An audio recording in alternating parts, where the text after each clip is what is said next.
Amigos, bienvenidos nuevamente a nuestro espacio Salud y Bienestar. Hoy tenemos una invitada de lujo, una gran amiga, una dermatóloga súper reconocida, que es la doctora María Ochoa, con la que vamos a conversar sobre las lesiones de piel, cáncer de piel, melanoma, qué hacer, cómo cuidarnos, cómo tener una mayor bienestar. Pero antes de eso quería conversar con ustedes una noticia que siempre me ha llamado la atención, que ¿qué otra forma de consumir calorías? ¿Qué otra forma de hacer ejercicio? Si hay algo, si realmente tenemos que salir a correr para consumir calorías. Y este es un estudio interesante porque están comparando eh, los jugadores profesionales de ajedrez y si jugar ajedrez se dieron cuenta de la cantidad de calorías y la cantidad de peso que perdían estos campeones del ajedrez durante estas temporadas. Y ellos encontraron que, bueno, el cerebro como órgano consume el 22% de las calorías, el 20% del consumo de energía lo hace el cerebro. O sea que definitivamente, pero cuando estamos profundamente concentrados, y por eso este estudio fue hecho en estos jugadores profesionales de ajedrez. Y bueno, vieron si realmente era porque no comían, o porque no dormían, o porque tenían una mala postura durante el juego, y si era realmente todo esto lo que agregaba. Pero se dieron cuenta que realmente era, eh, tenía que ver con el alto consumo de energía que estaban haciendo las neuronas en todo este proceso de intercambio y de pensar. Pero solo en los jugadores normales de ajedrez solo se consumen 132 calorías por hora. Es decir, que no piensen que solamente jugando ajedrez van a bajar o van a consumir energía. O sea, desafortunadamente, esto fue solamente para los jugadores profesionales. No podemos todavía dejar de ejercicio, pero bueno, es parte del consumo de energía, es parte de lo que tenemos que hacer, es parte de llevar esa vida sana donde combinamos, pues, parte del ejercicio de usar o de estar concentrados leyendo algo o estudiando, pero también no olviden que hay que salir afuera, caminar, eh, y no tienen que salir una hora a, a trotar o a hacer una hora intensa. Lo importante es que hagan periodos de 15 minutos, pero que lo hagan regularmente. Si pueden subir unas escaleras en vez de usar el ascensor, suban las escaleras. Si pueden caminar a hacer alguna diligencia en vez de irse en carro, háganlo a pie. Esos pequeños momentos, esos pequeños periodos, evidentemente están ayudándolo en tener una vida sana. Bueno, lo esperado, vamos a tener a nuestra gran invitada de hoy, la doctora María Ochoa, una dermatóloga. Ella estuvo durante muchos años en UCLA y ya hace unos años está en USC y es una de origen colombiano, viene se formó en Medellín y luego por habilidades extraordinarias UCLA se la trajo a California a trabajar. Ha sido pionera en, sobre todo en enfermedades infecciosas de la piel y tiene probablemente una de las mayores expertas en Estados Unidos en el tema de lepra, leishmaniasis. Pero bueno, vamos a conversar con ella también algunos temas de oncología en el tema de cáncer de piel. Así que por favor, sigan con nosotros y vamos a disfrutar tremendamente de esta entrevista. María Teresa es experta fundamentalmente en enfermedades infecciosas de la piel y ha desarrollado todo un programa de investigación en lepra. Ya nos vas a contar. Y bueno, es un honor de María Teresa, colombiana, latina, y que representa a la medicina latinoamericana y tiene un altísimo nivel académico. María Teresa, ¿cómo estás? Gracias, Ah, René, por tenerme aquí. Qué alegría poder compartir aquí en este nuevo podcast y hablar de temas tan interesantes que son importantes para los latinos, son importantes para todo el mundo. Entonces, estoy muy contenta de estar aquí. bueno, imagínate qué rico. Tú sabes que estaba leyendo, eh, preparándome un poco para esta entrevista, que la mortalidad y el estadio del cáncer de piel en los latinos es más avanzado que en los blancos, que en los caucásicos. Y probablemente es por el acceso a los sistemas de salud, por desconocimiento de qué lesiones son sospechosas, por desconocimiento de los mecanismos de prevención y del factor del protector solar. Entonces, bueno, quería conversar con ustedes hoy sobre el cáncer de piel, que nos deje una explicación cómo se produce el cáncer de piel, qué tipos hay de cánceres de piel y ahí vamos conversando. Qué bueno, René, qué tema tan importante. Y voy a empezar con algunos números. Y algunos números, por ejemplo, que hay más de 3 millones de cáncer de piel diagnosticado cada año en el mundo. Y de esos hay unos que se llaman melanomas, cáncer de piel que no son melanomas y melanomas. Y en melanoma se diagnostican alrededor de 150.000 casos. Y melanoma, que vamos a hablar más adelante, es una enfermedad muy mortal. El tema de los latinos a mí me parece apasionante porque a los latinos, ni a ti ni a mí, nos enseñaron que la protección solar era importante. Crecimos en esa generación que era asolearse, era un síntoma como de salud y de belleza. De estatus, ¿no? Y de Tú claro, veías de las acuerdo, grandes actores y actrices europeas absolutamente de acuerdo. bronceados, con unos colores. Y sabes que hay una historia muy interesante ahora que mencionas eso, y es Chanel. Chanel empezó con la idea de que broncearse era verse bello. Entonces hay una historia muy interesante alrededor de por qué estar bronceado es un síntoma de estatus y de belleza. Entonces, los latinos cada año se vienen diagnosticando más casos, ha aumentado, ahora se están aumentando entre 15 y 20% de los casos de cáncer de piel en los latinos. Desafortunadamente, cuando se diagnostica el cáncer de piel en los latinos, generalmente es más tarde que cuando se compara eso con las personas blancas en Norteamérica. Y las razones que tú estás exponiendo son las más importantes. La primera es que las enfermedades de la piel no nos importan mucho, que la piel es como un síntoma de belleza y la piel es el órgano más grande de nuestro cuerpo. Entonces los latinos no le paramos muchas bolas a un lunarcito que nos está cambiando. Y la segunda cosa importante es que no nos enseñaron a prevenir usando protector solar o usando otras medidas de protección como un sombrero o la manga larga, sino que broncearnos y broncearnos encima era lo importante. Ir a vacaciones y no llegar bronceado era como... Sí, no no fuiste fuiste. para ningún De lado. acuerdo, No fuiste para ningún lado. No estás haciendo nada si no te bronceaste. de acuerdo.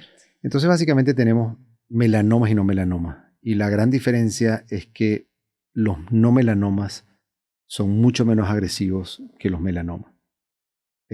Ahora, ¿cómo se produce? ¿Cuáles son los antecedentes hereditarios en él? Porque la gente dice, bueno, si el melanoma es producido fundamentalmente, ¿cuáles son los factores que lo producen? Pero también tiene efectos hereditarios que la gente no se imaginaría. Si esto tiene que ver con el sol y mi papá no tomó sol, ¿por qué le dio un melanoma? Entonces, ¿por qué me va a dar a mí? Entonces, ¿cuál es el tema genético? Y vamos a entrar un poquito en el tema a profundidad porque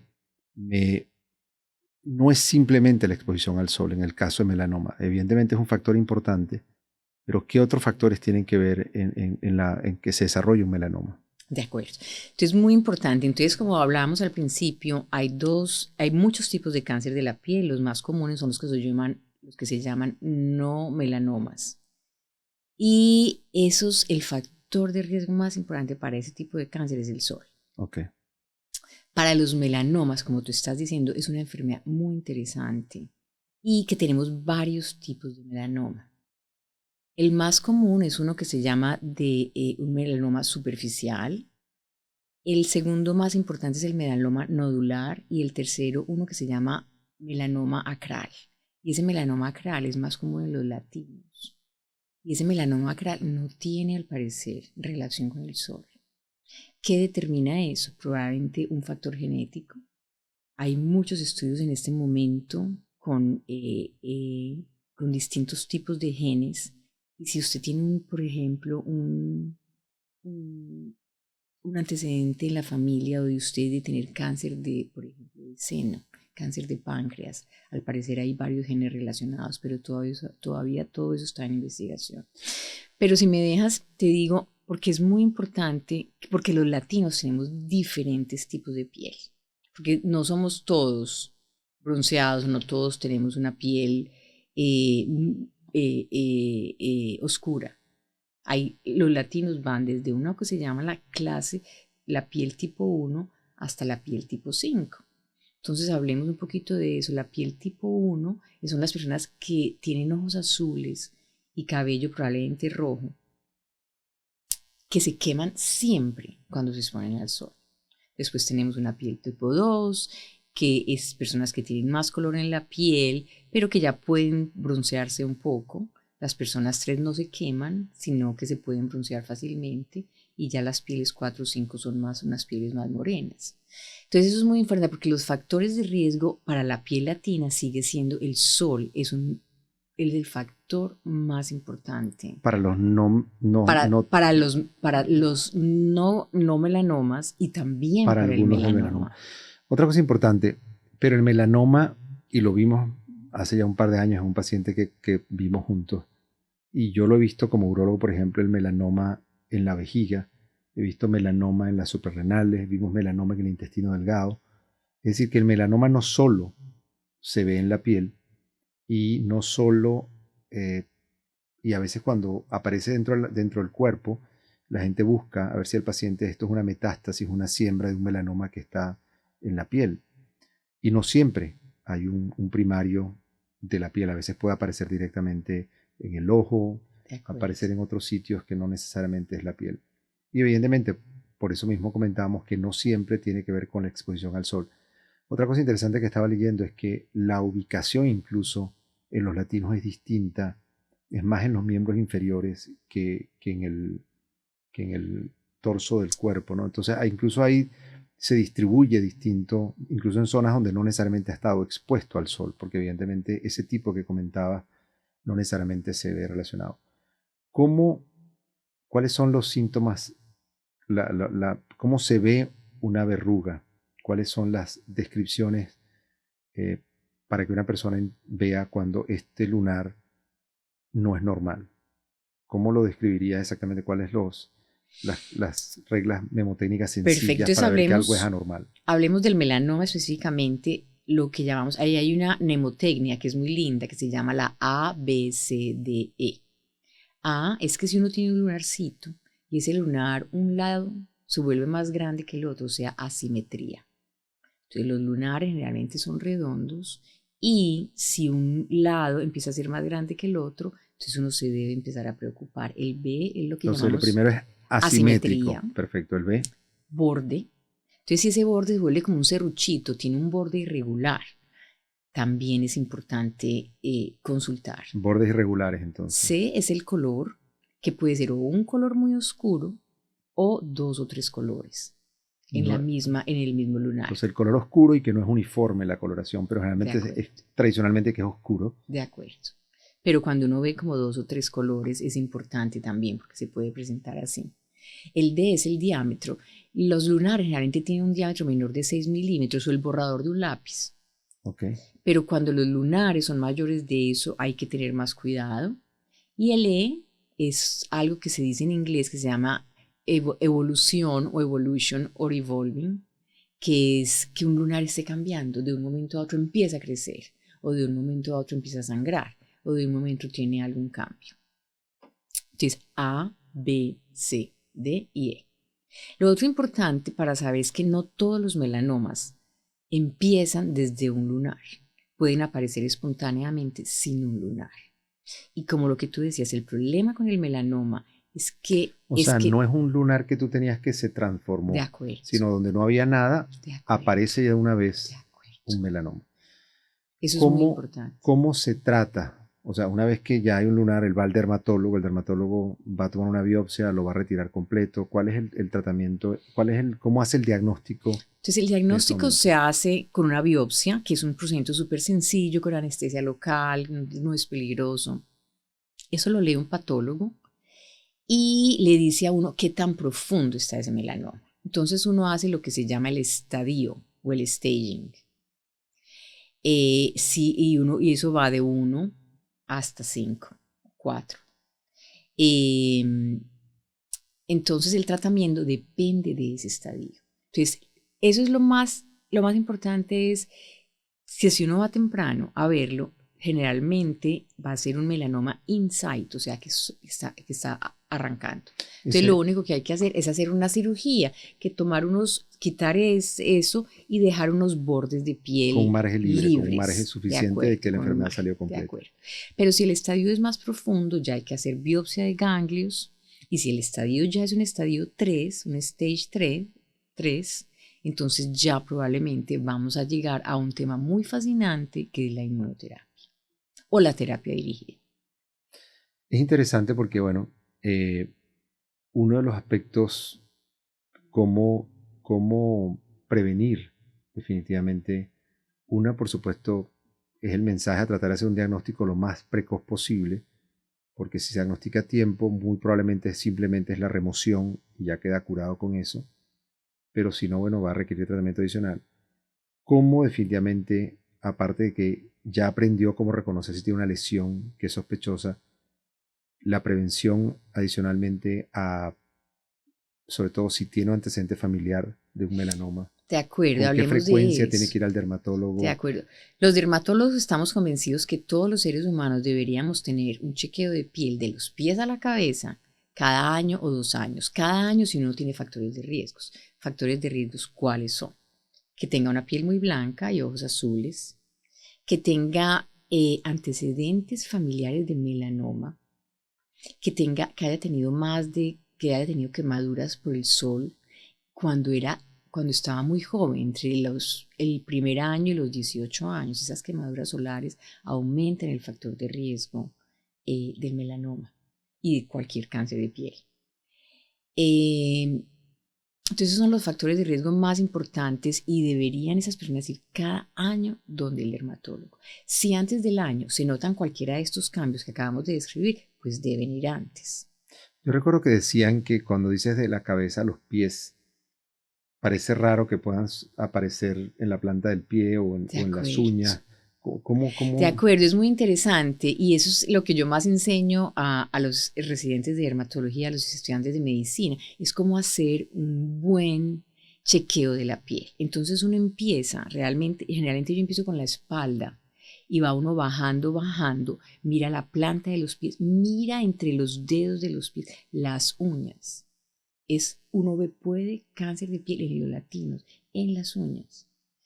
Y va aumentando. Y a ti que te interesa este tema, vemos cáncer de piel en el área genital. Y entonces es muy difícil porque la gente dice, porque yo estoy yendo a un chequeo de piel y me están examinando los genitales, porque vemos lentigo maligno melanoma, que es otro de los tipos de melanoma, en el área genital. Entonces examinamos el área genital y las manos, el área palmar, detrás de los oídos, dentro de los oídos, la mucosa y en el cuero cabelludo. Vemos melanoma en el cuero cabelludo, que es muy maligno también. Una de las cosas que estaba eh, leyendo me pareció interesantísimo y probablemente es una de las especialidades donde más se ha desarrollado la inmunoterapia, es para el tratamiento del melanoma y cómo ha cambiado la historia natural del melanoma. O sea, enfermedad que era tremendamente agresiva, hoy en día ha cambiado definitivamente la historia gracias a la inmunoterapia. De acuerdo, era una sentencia de Era una muerte. sentencia de Tener un muerte. melanoma era una sentencia de muerte. Entonces es increíble que estemos viviendo en este momento y todos estos cambios en el melanoma, que ya no es una sentencia de muerte, es por el estudio del sistema inmune. ¿Cómo, ¿Cómo podemos explicar en forma sencilla lo que ha significado o qué significa la inmunoterapia? Muy breve, muy sencilla dentro de la oncología. Muy, muy, muy interesante, muy lindo, muy importante, porque todo esto viene de la investigación en la que yo creo profundamente. Hay una cosa muy importante que es la inmunoterapia como tal, es básicamente utilizar el sistema inmune para acabar con los tumores. Es decir, yo tengo una célula maligna que se está desarrollando. Yo le mando como como un arma biológica a acabar con ese cáncer. Entonces, básicamente es utilizar el sistema inmune para desaparecer el cáncer. Antes no existía absolutamente. Si uno tenía un cáncer, un melanoma metastásico, y ese melanoma metastásico estaba en los pulmones, como nuestro paciente, o estaba en el intestino, o estaba en la vejiga, o estaba en los huesos, que es muy común, en el cerebro. El presidente Carter, que está todavía vivo, tuvo un melanoma con metástasis al cerebro y está vivo por la inmunoterapia. Entonces hay unos casos, nuestro paciente está perfecto Sí. con inmunoterapia. Entonces hay inmunoterapia que es básicamente unos tipos de unos anticuerpos que van dirigidos a mandar el sistema inmune a pelear, y lo otro se llama la terapia dirigida, que es que a uno le miran los genes dentro de ese melanoma y le mandan una terapia dirigida contra ese gen. Impresionante cómo ha revolucionado la inmunoterapia, porque en forma muy sencilla, hoy en día se sabe, por ejemplo, que si alguien tiene cáncer de próstata, esa persona produce anticuerpos contra el cáncer de próstata, pero sus anticuerpos, su propia defensa, no es suficiente para acabar con el cáncer de próstata. Básicamente lo que se ha logrado es utilizar otros mecanismos para que el sistema inmunológico del propio paciente se libere los frenos que tradicionalmente tiene y ataque y ayude a defender al paciente contra el cáncer. A veces esta liberación del sistema inmunológico propio del individuo puede producir enfermedades autoinmunes porque se libera brutalmente y el mismo cuerpo puede atacar otras zonas del cuerpo. Pero ha cambiado totalmente la historia porque ahora el mismo cuerpo le están permitiendo que se defienda y el cuerpo es mucho más preciso que la quimioterapia actuando sobre estas enfermedades. De acuerdo, y esa quimioterapia que antes atacaba todas las células del cuerpo. Mataba todo. Entonces, lo que ahora, esa inmunoterapia es una terapia tan dirigida que no va a acabar con todas las células del cuerpo, que son unas cosas terribles. Una inmunoterapia, los pacientes tienen una vida muy digna y con los efectos secundarios mucho, mucho menores. Tú sabes que un tema que es increíble y parte de lo que queríamos conversar con esto era por qué más allá hay un tema genético, por supuesto, en esto, pero por qué tiene que ver un tema general que tiene que ver con la nutrición, tiene que ver con el estado del ánimo, tiene que ver con tantas cosas. Y una de las cosas donde se ha investigado es en melanoma, porque se sabe, por ejemplo, que pacientes con enfermedad metastásica, unos responden y otros no responden. Y cuando vieron los que no respondían, les trasplantaron heces. Totalmente. Una cosa que parece increíble. Le trasplantaron heces, o sea, material intestinal de los pacientes que respondían a los que no respondían, y eso lograron que los que no respondían empezaran a responder. Entonces, esto es mucho más allá, esto es mucho más complejo que simplemente una parte genética. Hay todo un equilibrio biológico de nuestras bacterias en el intestino.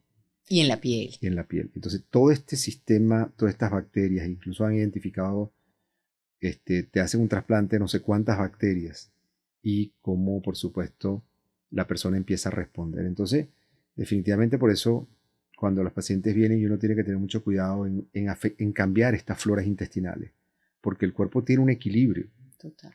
Y ese equilibrio es el que, producto de cómo comes, producto de cómo es tu tránsito intestinal, tiene que ver con muchas otras cosas. Y hoy en día se ha encontrado etiologías en bacterias, en virus, en muchas cosas que antes no se pensaba. Yo soy apasionada por el tema del microbioma o microbioma. Microbioma intestinal, obviamente, pero el microbioma de la piel, René, es un capítulo en la ciencia impresionante, porque nos enseñaron, esto es otro para otro día, para otro podcast, pero es hablar como nos enseñaron, por ejemplo, a usar jabón y barrer y a usar esponja y barrer todo lo que tenemos en la piel, y la tendencia en ese momento es no usar, o por lo menos usar muy poquito jabón, para que ese microbioma de la piel nos permita evitar un montón de enfermedades.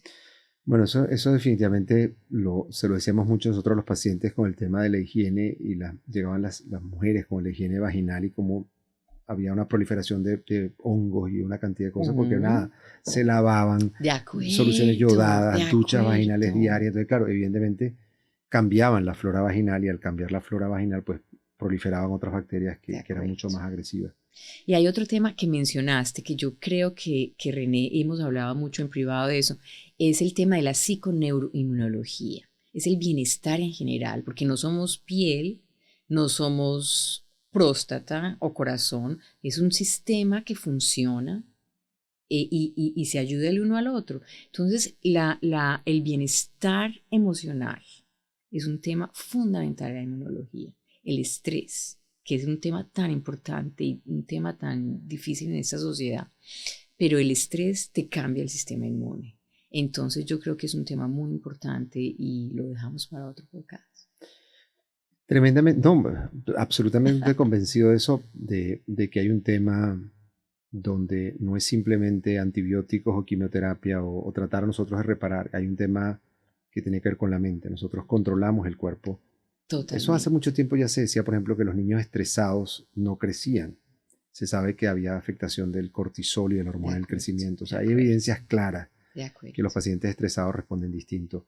Los pacientes con cáncer responden distinto. Y a veces uno llega a un paciente que uno dice, uno esperaba, uno no, a mí no me gusta decirle al paciente cuánto espera uno de sobrevida, pero uno sabe más o menos aproximadamente dependiendo del estadio. Llega paciente 5 años, 6 años y te dice, wow, ¿por qué un paciente responde distinto a otro? Bueno, porque su sistema de defensa inmunológico, su sistema natural es distinto, su bienestar, su equilibrio, su actitud ante la muerte, su actitud ante la vida es distinta. Entonces, por eso yo siempre creo que es clave nunca quitar las barreras de defensa emocionales y la esperanza, porque el paciente responde increíble cómo él puede defenderse si entiende la importancia de que él mismo se puede defender con su cuerpo. Y yo creo que parte de nuestro trabajo, que no es solamente lo que decías de escribir una receta, es ese apoyo emocional, que es tan importante para los pacientes, ese apoyo de soporte y de ayudarle a encontrar las herramientas para mejorar el sistema inmunológico.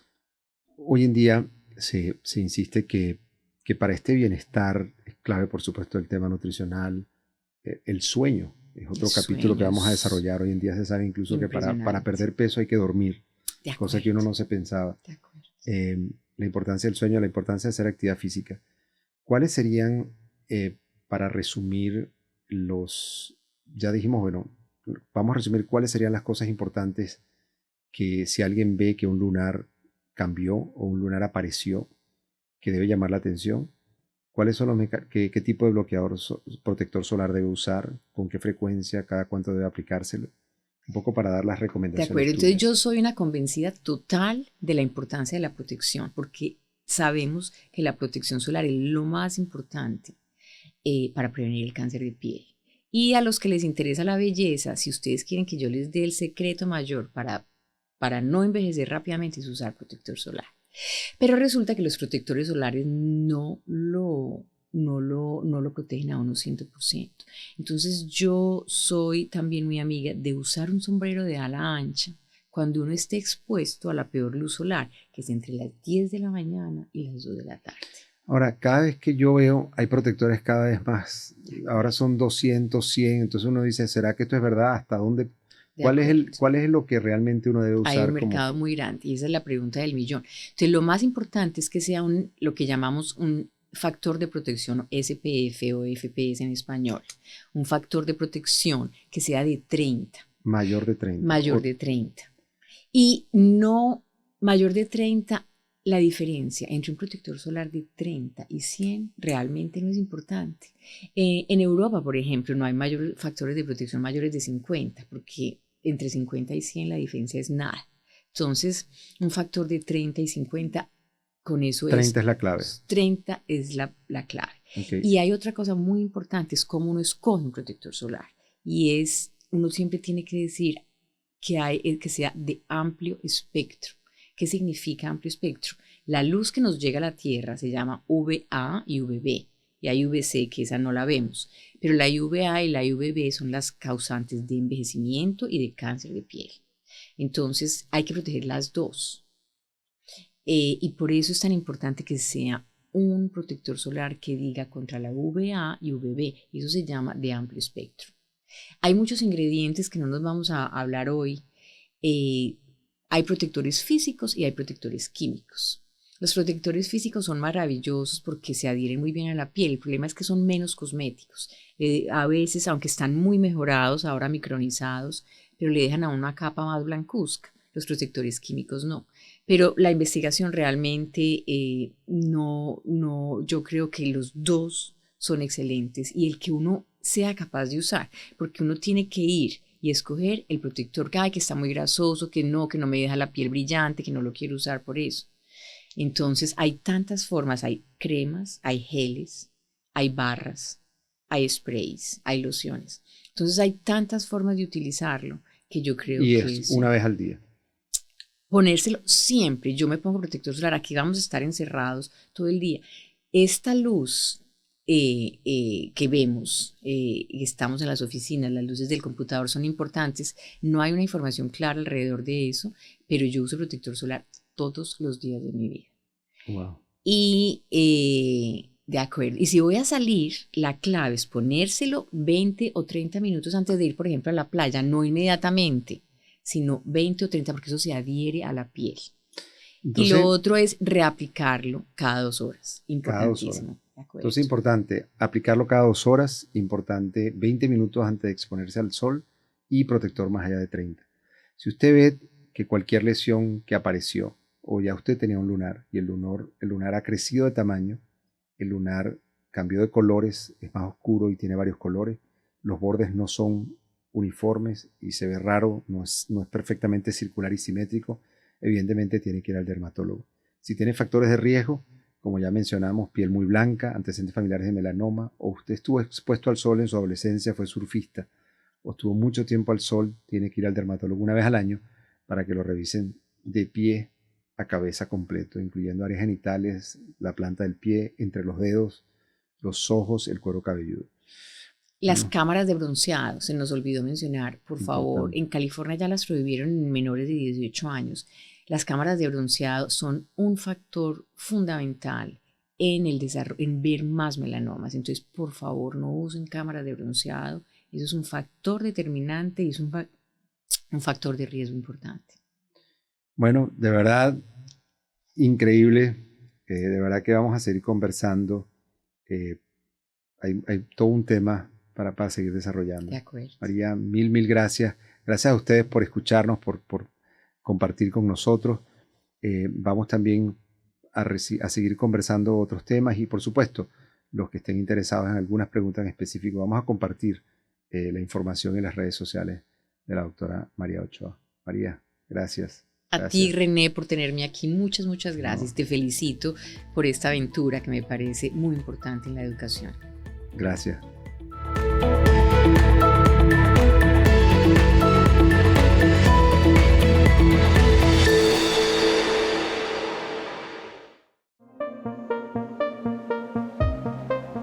En Uno Production estamos desarrollando nuevo contenido para la comunidad latina. Por eso te invitamos a que nos veas a través de nuestro canal de YouTube Finanzas para ti con Carlos Palazzi y Anaís Salazar, o que nos escuches a través de tu plataforma favorita. Te vamos a dar información muy valiosa para mejorar tu vida.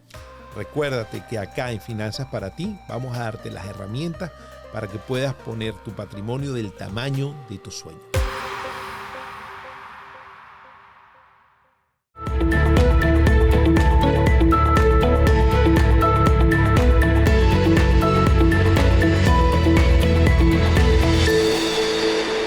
Amigos, como decía mi papá, de lo bueno poco. Hemos llegado al final de otro programa, estoy seguro que lo han disfrutado tremendamente. Por favor, compártanlo, por favor ayuden a cuidar a otros seres queridos. Esta información es tremendamente valiosa. Envíenme mensajes directos a las redes sociales para, si tienen alguna sugerencia, algún tema que creen que es importante o alguna pregunta, podamos ayudar a resolver. Por favor, se me cuidan. Salud y Bienestar es producido en los estudios de Uno Productions en Glendale, California. Producido por René Sotelo. Coordinadora de producción, Patricia Gasperi. Producción ejecutiva, Luis Medina. Productor asociado, Aleira Tomás. Dirección, Alberto Arbelo. Postproducido por Cristian Walter. Edición, Carlos Knight.